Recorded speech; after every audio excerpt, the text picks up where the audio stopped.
Shalom Bapak Ibu serta rekan-rekan sekalian, selamat pagi. Selamat datang di Ibadah Maranatha Fellowship hari ini di awal bulan Juni dengan tema keberanian menghadapi ketidakadilan. Pelayanan firman pada hari ini Bapak Pendeta Stanley Jata PhD selaku dosen mata kuliah umum Universitas Kristen Maranatha. Namun sebelum kita ada dalam ibadah, saya mengajak Bapak Ibu serta rekan-rekan sekalian untuk bersaat teduh sejenak.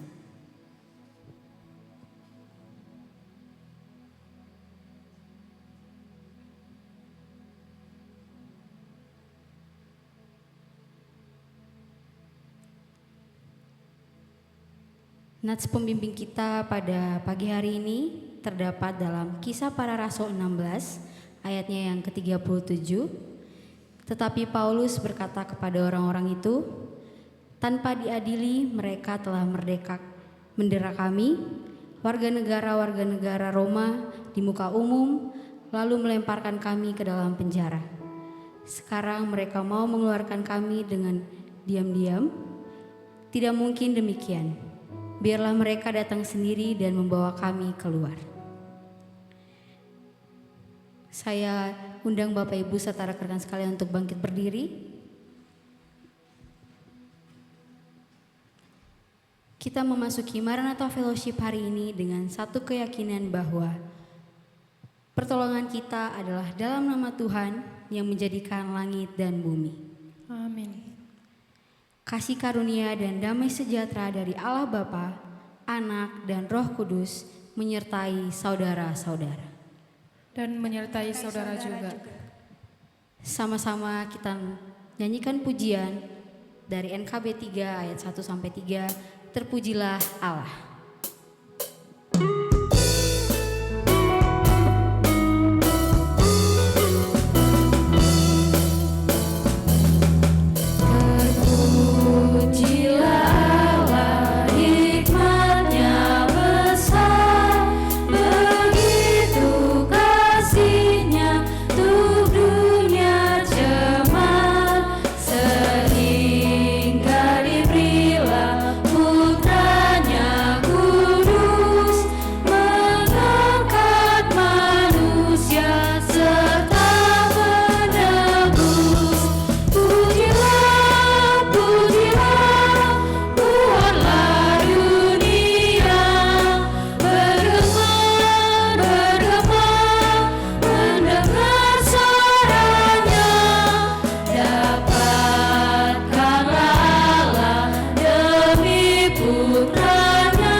Mari kita satukan hati, kita berdoa.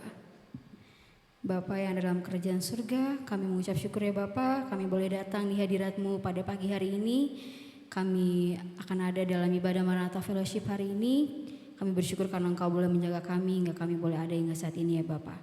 Sekarang kami akan memulai ibadah ini, kiranya Engkau berkati ibadah ini dari awal pertengahan hingga pada akhirnya mau berjalan dengan lancar tanpa kurang suatu apapun ya Bapa, demi untuk kemuliaan nama-Mu. Inilah doa dan ungkapan syukur kami, dalam nama-Mu kami berdoa dan mengucap syukur. Haleluya, amin. Bapak Ibu dan rekan-rekan sekalian dipersilakan untuk duduk kembali. Sekali lagi kita nyanyikan satu pujian, Bejana-Mu.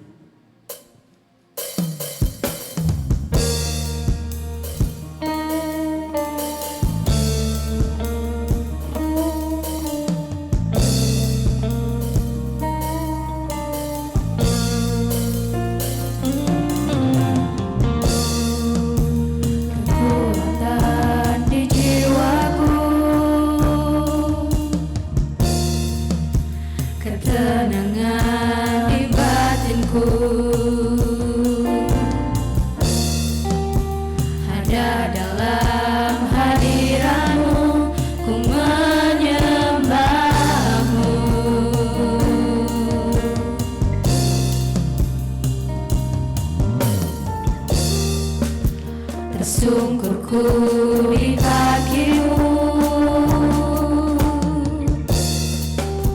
rasakan hadirat-Mu,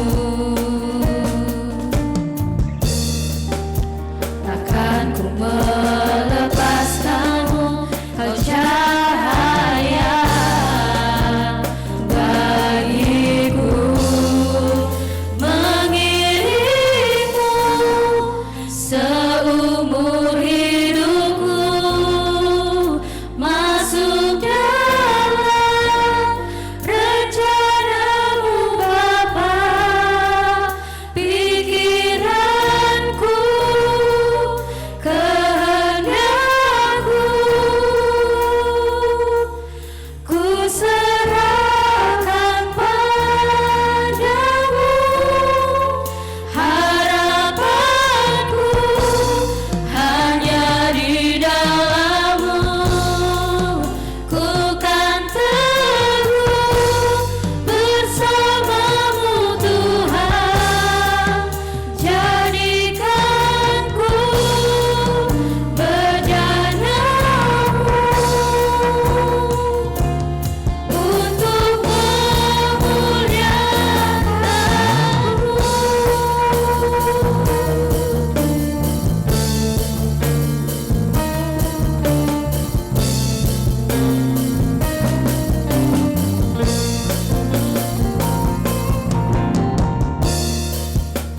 Tersungkurku di kaki-Mu, rasakan hadirat-Mu, takkan ku melepaskan-Mu, Kau cahaya bagiku, mengiringku seumur hidupku, masuk dalam rencana-Mu Bapa, pikiranku, kehendakku,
Pendeta Stanley jatah untuk membawa kita dalam pelayanan firman Tuhan.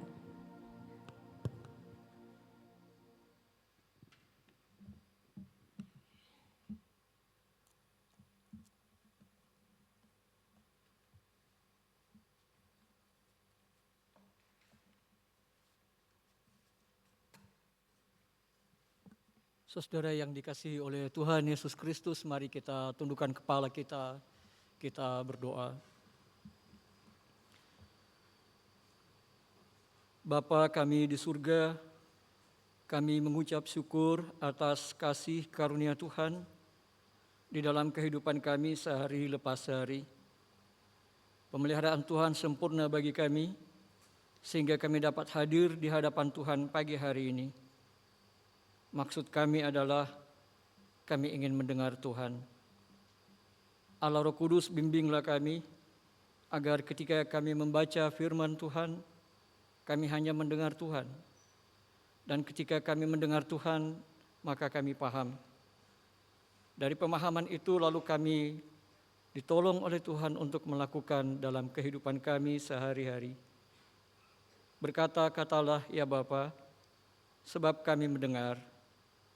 Demi Kristus Tuhan kami. Amin. Saudara, mari kita membuka Alkitab kita, Kisah Para Rasul pasal yang ke-16. Ayat yang ke-35 sampai ayat yang ke-40. Saudara-saudara, demikian Kisah Para Rasul pasal yang ke-35.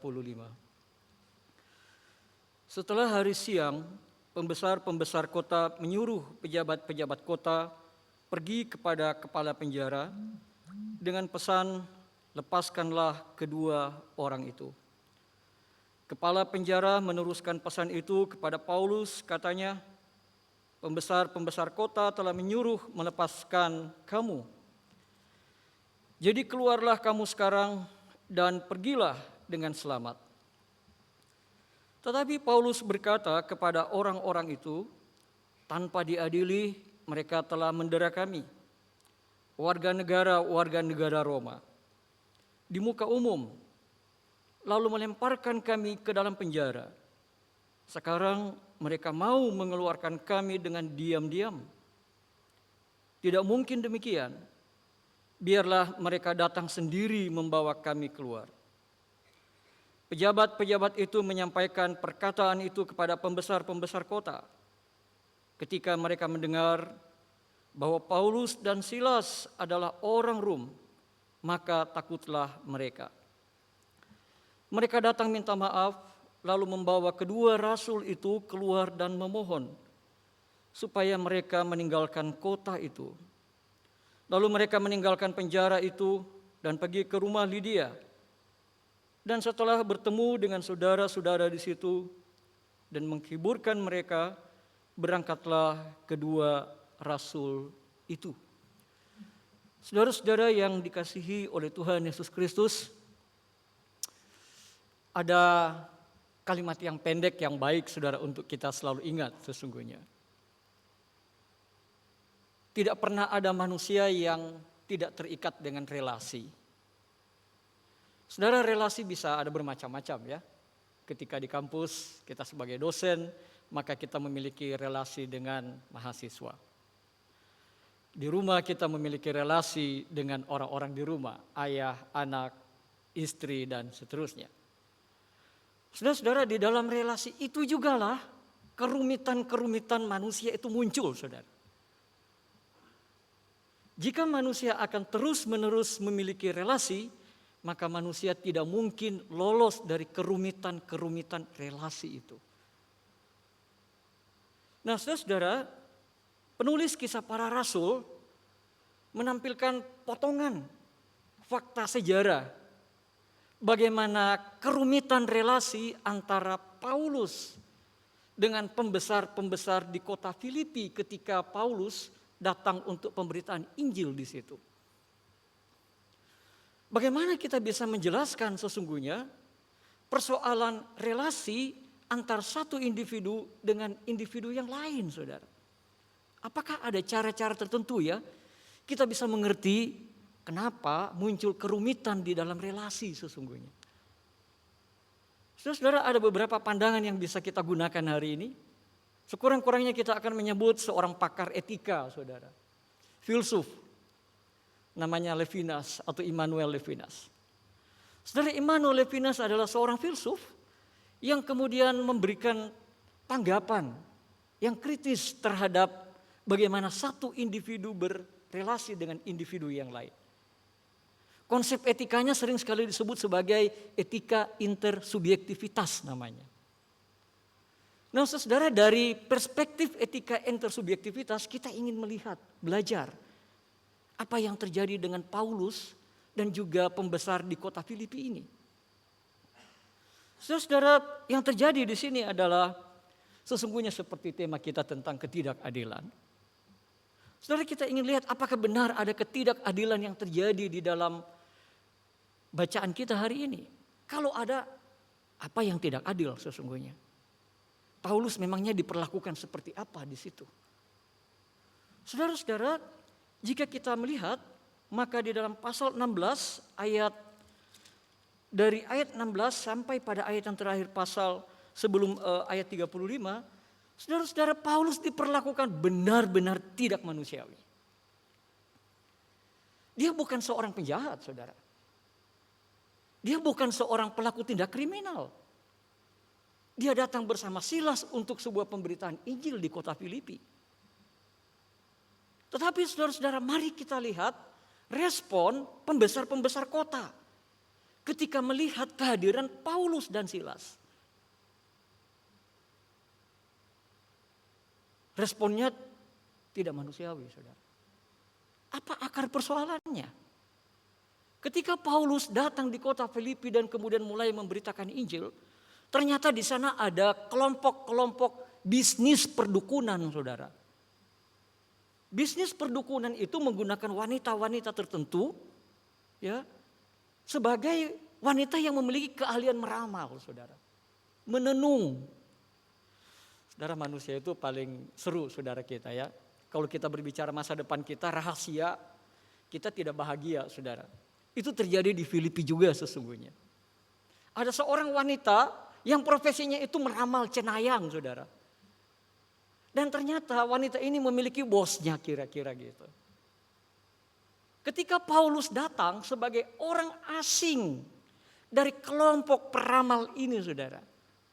Di dalam pandangan bos penenung ini, Paulus akan mengurangi penghasilan, saudara. Artinya mengganggu bisnis kotor lah, kira-kira gitu. Kehadiran Paulus ditanggapi sebagai ancaman, saudara. Kalau ternyata orang lain ditanggapi sebagai ancaman, maka di situ pasti ada persoalan yang muncul, saudara. Apa yang dilakukan oleh pembesar kota terhadap Paulus? Ketika para penenung dan bosnya gangster ini membawa Paulus diseret di pasar, itu menjadi tontonan publik, bukan? Mempermalukan Paulus dan Silas. Seolah-olah para pemimpin gangster bisnis tenung itu ingin mengatakan, ini bukan kelompok kita nih. Mengusik bisnis, mengusik sumber pendapatan. Jika demikian boleh kita katakan begini, saudara. Relasi antara kelompok penenung dengan Paulus adalah relasi yang bermasalah. Apa masalahnya?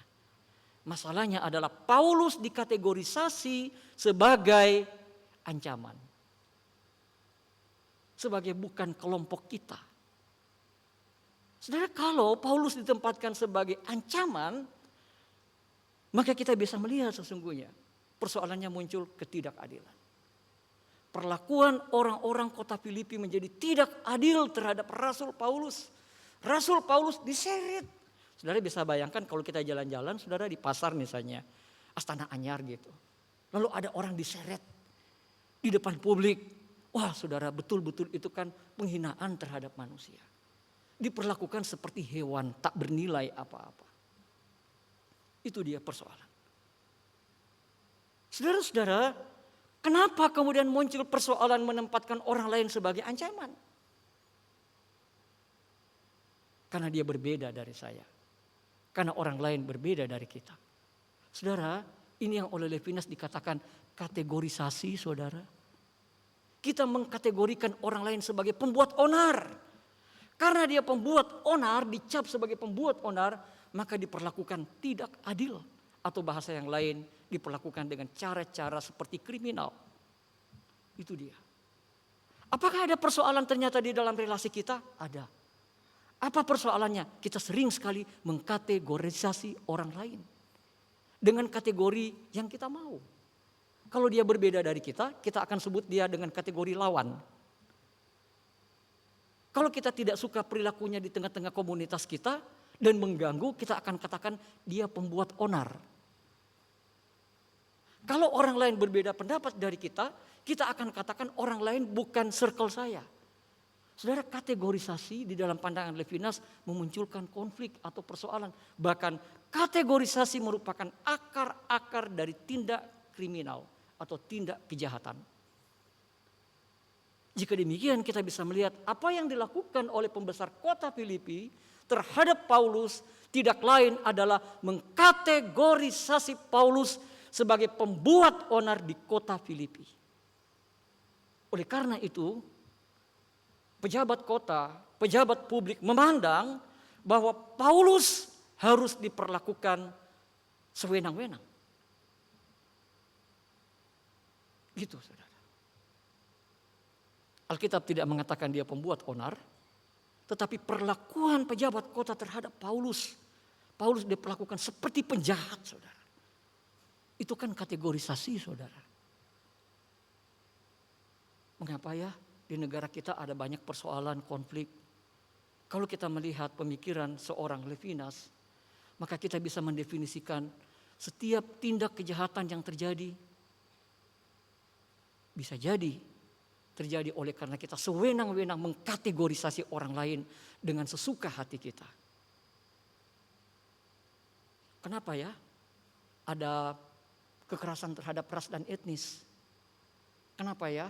Ada kekerasan terhadap wanita dan anak-anak. Levinas mengatakan karena kategorisasi sewenang-wenang. Itu dia, saudara.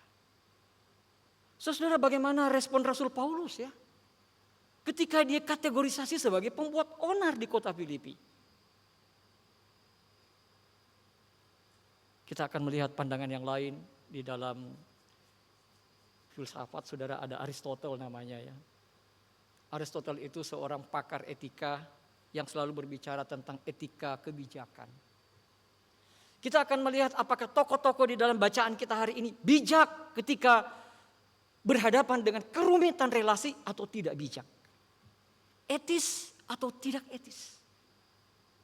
Etiskah seorang pembesar kota memperlakukan Paulus dan Silas dengan cara menyeret bahkan mendera, lalu memperlakukan dengan sangat jahat dan dimasukkan ke dalam penjara dengan tanpa pemeriksaan apa-apa. Oleh karena kategorisasi, saudara, maka seseorang akan menggunakan powernya untuk membuat orang lain sewenang-wenang. Kegagalan pejabat kota di dalam konteks ini adalah hanya menemukan Paulus dari potongan kecil berdasarkan persepsi pejabat kota. Potongan kecil itu adalah Paulus ancaman. Itu saja. Kalau dia ancaman, masuk penjara. Mengganggu buat onar, masuk penjara. Pejabat kota ini, saudara, tidak melihat sesungguhnya siapa Paulus. Oleh karena itu dia sewenang-wenang. Mengerikan, saudara. Kalau kita tidak kenal orang lain, lalu kita sewenang-wenang pada dia. Benarkah Paulus seorang penjahat? Benarkah Paulus seorang pembuat onar? Saudara, menariknya Paulus memberi respon yang berbeda. Apakah Paulus tiba-tiba balik menyerang pejabat kota? Alkitab kita mengatakan tidak. Apakah Paulus kemudian berdiri mengumpat pejabat kota di depan publik? Paulus tidak melakukan. Apakah Paulus ketika diseret masuk ke dalam penjara, kemudian dia meludahi dan mencaci maki pejabat kota dan petugas penjara? Jawabannya tidak. Apakah Paulus kemudian di dalam penjara memaki-maki Tuhan oleh karena dia tidak diselamatkan oleh Tuhan dalam situasi sulit? Tidak juga. Saudara, bagaimana kita bisa mengerti apa yang bijak, apa yang etis ketika diperlakukan sewenang-wenang oleh orang lain? Dalam bahasa topik kita hari ini, diperlakukan tidak adil. Perilaku etis apakah yang tepat ketika di dalam situasi sulit berhadapan dengan orang yang mengancam kita sebagai ancaman? Saudara, Aristoteles mengatakan begini, menjadi orang bijak itu mudah. Hanya ada dua kutub, kata Aristoteles, saudara. Ketika kita berespon terhadap situasi yang memperlakukan kita tidak adil. Bisa jadi respon pertama itu posisi perilaku kita defisit atau ekses. Saudara, posisi ekses itu adalah posisi berlebihan, saudara. Posisi berlebihan menunjukkan respon yang tidak wajar. Kenapa Paulus tidak mengumpat pejabat kota? Kenapa Paulus juga tidak memaki-maki atau berontak ketika dia dibawa ke dalam penjara? Kalau dia melakukan itu, saudara-saudara, dalam perspektif seorang filsuf Aristoteles dikatakan itu mah ekses, saudara. Berlebihan respon. Kenapa mesti maki-maki? Kenapa berlaku kasar, membalik kasar pada orang lain? Saudara, kalau ekses itu tidak tepat, lalu apa yang tepat ketika kita diperlakukan tidak adil? Defisitkah? Saudara, kalau kita mengambil posisi defisit, artinya kita diam, saudara. Ya, saudara pasrah. Mau diseret seperti hewan di pasar, terima saja. Mau diludahi di depan orang lain, terima saja. Mau dihukum mati juga, dicambuk dengan tanpa alasan, tanpa bukti kesalahan, terima saja. Itu namanya defisit bijaksana, saudara.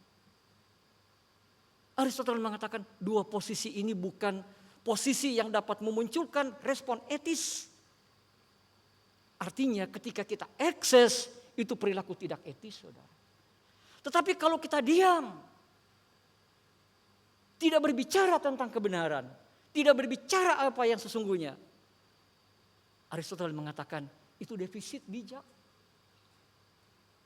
Jika demikian, perilaku apa yang seharusnya yang dilakukan ketika dalam situasi seperti ini? Saudara-saudara, mari kita lihat ayat yang ke-37. Apa yang dilakukan oleh seorang Rasul Paulus? Dikatakan begini, saudara. Tetapi Paulus berkata kepada orang-orang itu, tanpa diadili mereka telah mendera kami, warga negara Roma, di muka umum, lalu melemparkan kami ke dalam penjara. Sekarang mereka mau mengeluarkan kami dengan diam-diam? Tidak mungkin demikian. Tidak mungkin demikian. Biarlah mereka datang sendiri membawa kami keluar. Saudara, Paulus mengungkap dua hal. Kira-kira bahasa sederhananya gini. Bro, lu udah masukin gua ke dalam penjara, ya, tanpa pemeriksaan, tanpa data-data bukti kesalahan saya. Tanpa acara apa-apa, Anda jebloskan saya ke dalam penjara. Dan sekarang Anda diam-diam ingin mengeluarkan saya dari penjara. Ketika Paulus dimasukkan ke dalam penjara, itu terjadi di depan publik, saudara, depan umum. Semua orang menyaksikan. Terbentuk opini di depan publik bahwa Paulus dan Silas adalah penjahat, saudara. Dan skandal ini ingin diselesaikan oleh pejabat kota dengan cara-cara licik, saudara. Ingin cuci tangan. Caranya adalah pakai petugas penjara. Lu tolong ya, kasih tahu Paulus, lu keluar aja dari penjara. Pergilah dengan damai. Saudara-saudara, ketika dihukum, Paulus di depan umum dipermalukan. Tetapi mau dilepaskan, diam-diam. Emang kenapa mesti diam-diam? Kenapa? Pejabat kota tidak langsung datang saja di penjara, tetapi menyuruh petugas penjara untuk berkata pada Paulus. Saudara-saudara, para pejabat kota ingin menghindari kasat mata kesalahan mereka sesungguhnya. Mereka tidak ingin publik tahu salahnya apa kesalahan mereka. Kesalahan mereka banyak, saudara. Satu, memasukkan warga negara Roma tanpa pemeriksaan apa-apa. Dan itu melanggar hukum, saudara. Sewenang-wenang. Kesalahan kedua adalah mendera, bahkan memperlakukan Paulus dengan secara tidak manusiawi dengan tanpa bukti apa-apa. Apa kesalahan Paulus?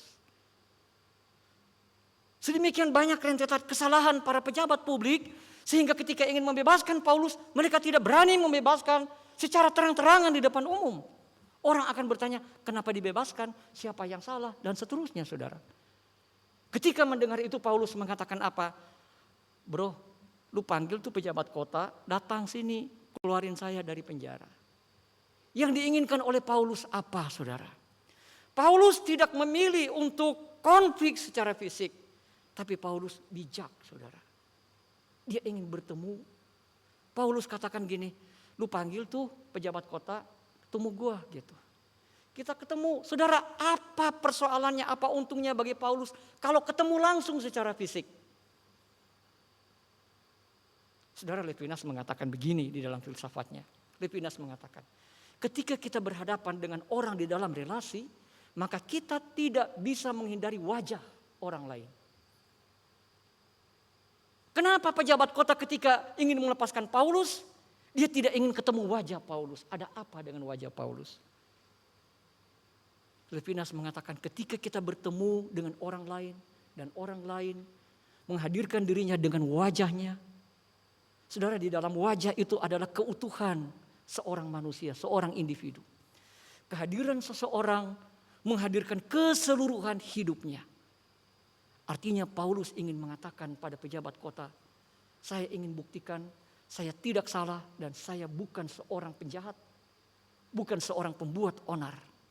Itu dia, saudara. Saudara-saudara yang dikasihi oleh Tuhan Yesus Kristus, menarik ketika Paulus meminta para pejabat kota untuk datang. Sesungguhnya yang diinginkan oleh Paulus adalah ingin membuktikan pada publik bahwa yang mengeluarkan mereka adalah pejabat kota. Dengan cara seperti itu publik tahu bahwa mereka bukan penjahat. Mereka bukan pembuat onar. Dan itu harus dialami langsung bertemu dengan para pejabat kota. Saudara, kalau Anda lihat orang di sebelah kiri dan kanan Anda, apa pendapat Anda? Kalau Anda lihat saya, apa pendapat saudara? Saudara akan mengkategorisasi bukan? Pengkhotbah, dosen. Apakah Anda kenal sesungguhnya orang di samping Anda?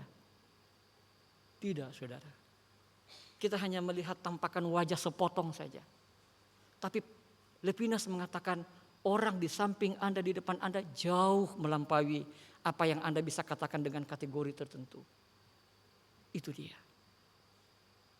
Ketika Paulus meminta para pejabat kota untuk datang, dia ingin bertemu muka. Saudara, dengan bertemu muka, pejabat kota semestinya kalau bijak menemukan kebenaran. Kebenaran tentang apa? Kebenarannya mesti diakui, saudara, bahwa Paulus tidak bersalah. Dengan cara melihat Paulus, apakah pejabat kota dapat mengelak lagi? Tidak, saudara. Pejabat kota harus mengakui bahwa dia sudah melakukan tindakan sewenang-wenang pada Paulus. Wajah Paulus, kehadiran Paulus di depan pejabat kota justru menjadi jalan baik untuk mempertobatkan pejabat kota. Kira-kira Paulus mengatakan, nih lu lihat nih gua yang bersalah, yang lu hukum nggak bersalah. Nih lihat nih wajah gua nih. Kira-kira Paulus akan ngomong itu. Udah lihat wajah saya? Kamu hukum saya dengan tanpa salah apa-apa. Sebab itu saudara-saudara dikatakan di dalam ayat ini, maka pejabat kota dikatakan apa saudara-saudara? Takut dan meminta maaf, saudara. Mengapa minta maaf? Ketika dia berhadapan langsung dengan Paulus dan melihat kehadiran Paulus. Saudara, kehadiran saya dan Anda mengungkap banyak hal sesungguhnya. Kehadiran saya dan Anda mengungkapkan satu bukti bahwa kita benar kalau memang kita tidak melakukan kesalahan. Saudara, coba aja lihat. Anda pernah tidak ya diperlakukan tidak adil? diperlakukan sewenang-wenang. Saudara, orang yang memperlakukan kita sewenang-wenang berani ketemu enggak, saudara? Menghindar bukan? Enggak mau. Kenapa saudara enggak mau? Satu, ketika kita bertemu, kita tahu dia tidak salah. Dan kehadiran dia merupakan bahasa tentang kebenaran, bukan? Karena itu pejabat kota tahu ini. Dia menghindari Paulus untuk mendengarkan bahasa kebenaran dari kehadiran Paulus. Dan dia tidak mau sesungguhnya. Tetapi pada akhirnya dia datang, bukan? Kehadiran Paulus justru mengkritik pejabat kota yang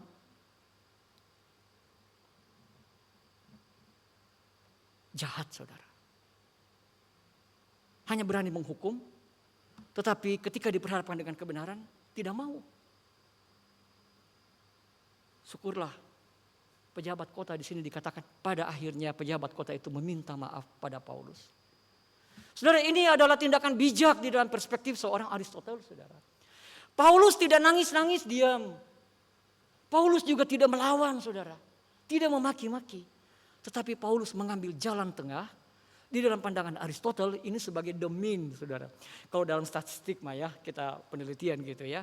Ada yang namanya kelebihan dan kekurangan. Paulus dikatakan di dalam pandangan Aristoteles mengambil jalan tengah atau middle ground between excess and deficit. Apa yang dilakukan oleh Paulus? Berani menghadapi ketidakadilan. Itu bijak, saudara. Dia berani menghadapi ketidakadilan dengan cara apa, saudara? Dendam? Tidak.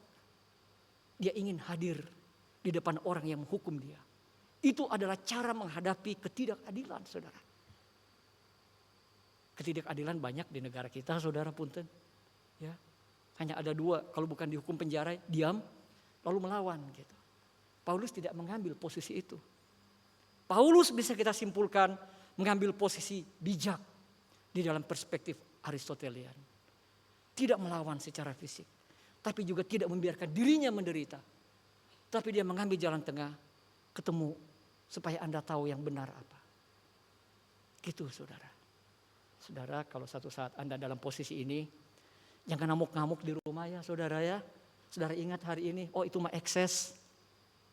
Gitu ya. Jangan diam juga gitu. Saudara, kalau kita diam, artinya kita akan berhutang budi pada kebenaran, saudara. Tapi kalau kita ekses, kita juga berlaku tidak etis pada orang lain. Bisa jadi kita akan melakukan tindak kekerasan yang sama. Saudara-saudara, demikian yang bisa kita renungkan hari ini. Biarlah ketika ketidakadilan datang, maka kita tidak ekses, ya, berlebihan menanggapi ketidakadilan. Kita juga tidak defisit, kita tidak diam saja, tetapi kita berpikir apa yang baik yang harus saya katakan pada orang lain yang memperlakukan saya tidak adil. Saudara, jangan takut menghadapi ketidakadilan, tetapi bijaklah. Jangan defisit dan jangan ekses. Time out. Thank you, saudara, peringatannya. Saudara, mari kita tundukkan kepala, kita berdoa.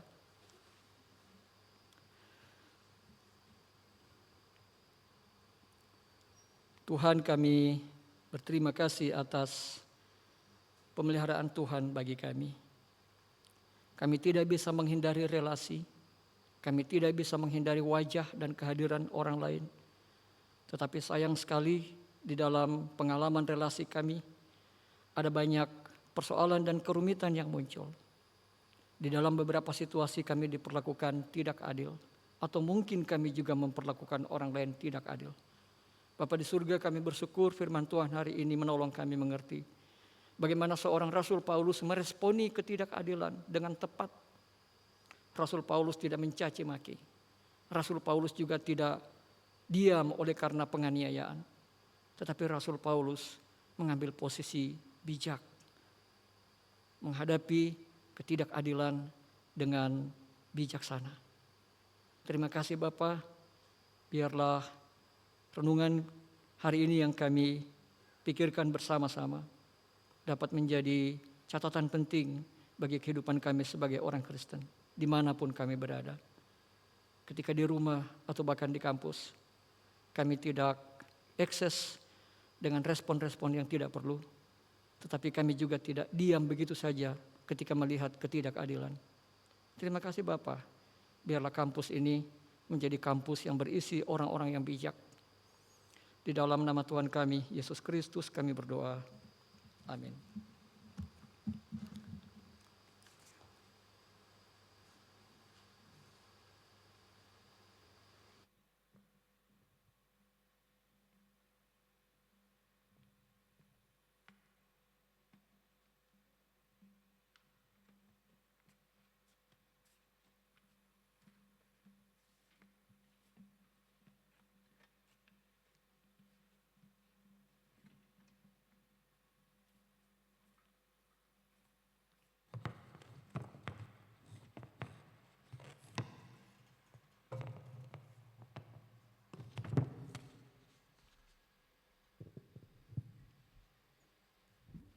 Bapak, Ibu, dan rekan-rekan sekalian, marilah kita memberi persembahan syukur kita dan ingatlah Tuhan berkata, dan segala sesuatu yang kamu lakukan dengan perkataan atau perbuatan, lakukanlah semuanya itu dalam nama Tuhan Yesus sambil mengucap syukur oleh Dia kepada Allah Bapa kita. Kolose 3 ayat 17. Bapak, Ibu, dan rekan-rekan dapat memberikan persembahan melalui scan kris yang tertera di layar atau memasukkan amplop persembahan ke dalam kotak persembahan yang disediakan di pintu keluar atau pintu masuk. Sambil kita memberikan persembahan syukur, kita nyanyikan pujian dari Kidung Keesaan nomor 387, Ya Tuhan Hanya Inilah.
Selanjutnya kita akan mendengarkan warta universitas.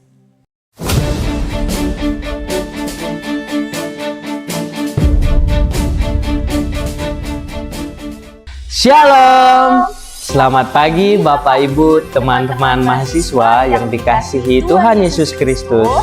Berjumpa lagi di Maranatha Fellowship minggu ini. Kiranya selalu dalam keadaan baik-baik aja ya. Kami akan menyampaikan Kampus Ministry News di Maranatha Fellowship hari ini, yang diantaranya, mari kita sama-sama merenungkan firman Tuhan setiap harinya melalui Good Morning Maranatha. Renungan dapat disaksikan di Instagram bpk.maranatha dan platform YouTube Ice Dream Studio. Untuk teman-teman mahasiswa, rekan-rekan, saudara-saudari, dan juga Bapak Ibu yang rindu untuk melayani, Bapak Ibu Saudara dapat mendaftarkan diri melalui scan QR yang tertera di layar Bapak Ibu Saudara sekalian.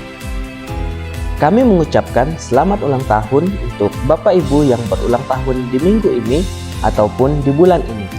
Kiranya Tuhan memberikan sukacita, berkat yang melimpah, serta damai sejahtera yang daripada Tuhan. Tuhan Yesus memberkati. Kami juga mengajak Bapak Ibu Saudara untuk melayani bersama di paduan suara Seraphim Choir, dan Bapak Ibu dapat ikut latihan Seraphim Choir setiap hari Selasa pukul 4:30 sore sampai dengan selesai di studio Seraphim GWM lantai 1. Ditunggu ya Bapak Ibu dan saudara-saudara. Sekian Kampus Ministry News hari ini. Kiranya Bapak Ibu Saudara selalu semangat dalam beraktivitas. Sampai jumpa di Maranatha Fellowship minggu depan ya. Selamat berkarya. God bless you.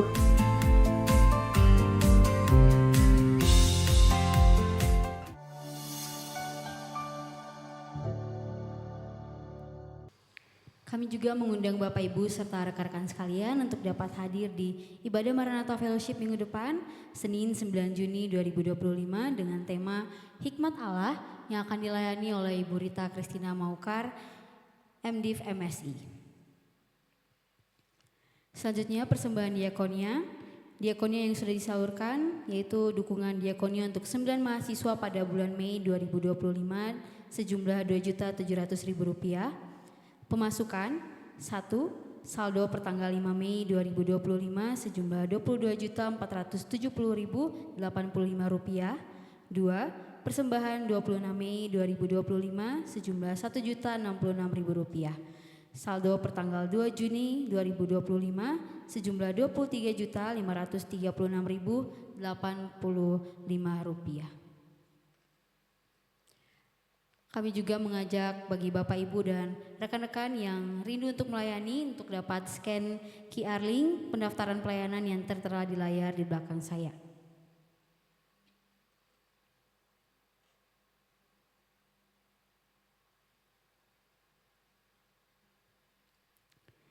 Saya juga menghimbau Bapak Ibu dan rekan-rekan sekalian untuk dapat mengisi link presensi.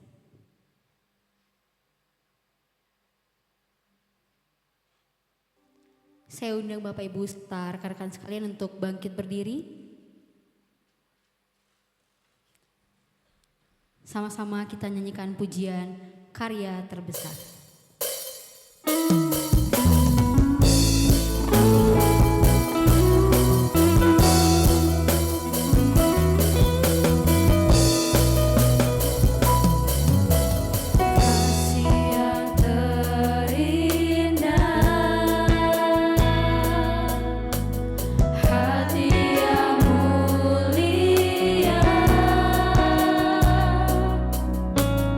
Hanya ku temukan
Tuhan dan berkat.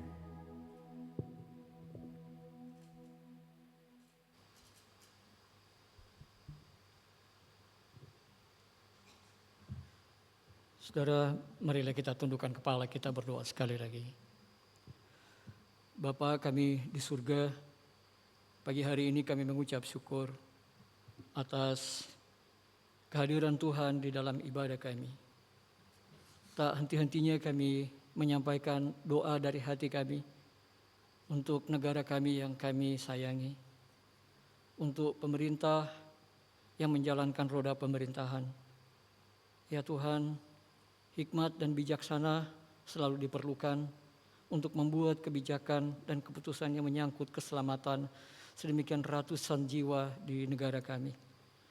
Tuhan, berikanlah arahan yang tepat agar supaya negara ini benar-benar menjadi tempat di mana manusia dapat hidup selayaknya dan sepantasnya. Tuhan, kami berdoa juga untuk institusi kami di sini, Universitas Kristen Maranatha. Kami mengucap syukur untuk pemeliharaan Tuhan pada para pimpinan kami di sini, dari yayasan, rektor, wakil rektor, bahkan para rekan-rekan yang melayani di prodi, bahkan di semua unit. Tuhan, ajar kami untuk membuat kehadiran kami sebagai bahasa yang baik untuk menyampaikan apa yang benar dan adil.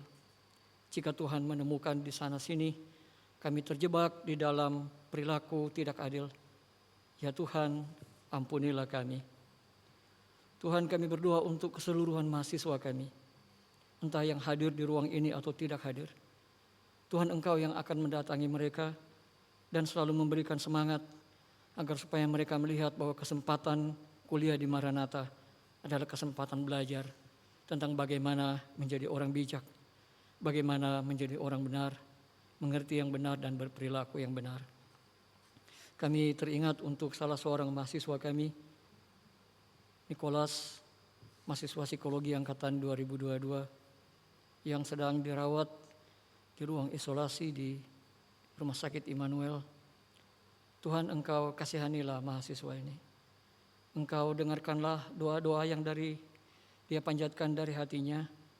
Engkau juga dengarkan doa-doa dari orang tua dan keluarganya. Ya Tuhan, Engkau kasihanilah. Kami menyampaikan keseluruhan doa kami ini dalam iman kepada Engkau, Tuhan. Saudara-saudara, arahkanlah hatimu kepada Tuhan, pulanglah dalam damai sejahtera, dan terimalah berkat dari Tuhan. Kasih karunia dari Allah Bapa, kasih dari Tuhan Yesus Kristus, pertolongan dari Roh Kudus akan menolong saudara-saudara untuk menjadi saksi atas kebenaran, kebaikan, kesetiaan, dan keadilan dari sekarang ini bahkan sampai selama-lamanya. Amin.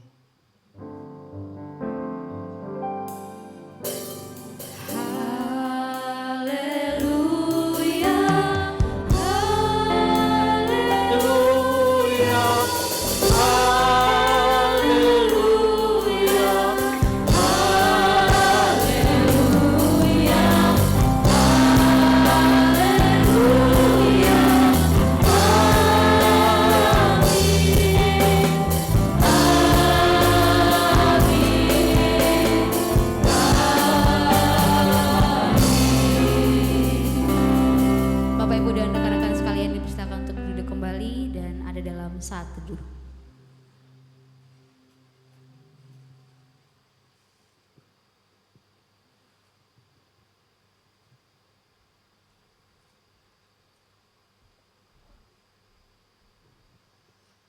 Saat teduh selesai, ibadah Maranatha Fellowship kita pada hari ini juga sudah selesai.